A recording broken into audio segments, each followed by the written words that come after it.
दोस्तों, पुराने वक्तों में मिस्र में हुकूमत करने वाले बादशाहों को फ़िरौन कहा जाता था और मिस्र में बेशुमार फ़िरौन गुजरे हैं।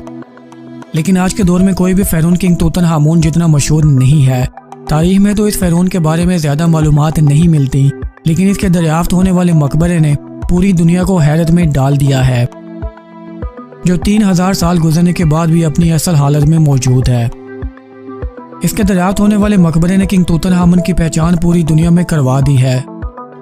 और इसके मकबरे से मिलने वाली बेशुमार चीज़ों की मदद से फ़िरौनों की तर्ज ज़िंदगी के बारे में जानने का मौका मिला है।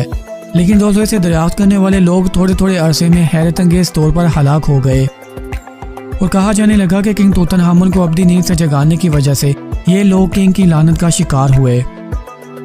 आज की वीडियो में जानते हैं किंग तूतनखामुन कौन था, इसकी मौत कैसे हुई, इसके मकबरे को कब, कैसे और किसने दरियाफ्त किया, मकबरे से मिलने वाले कीमती खजाने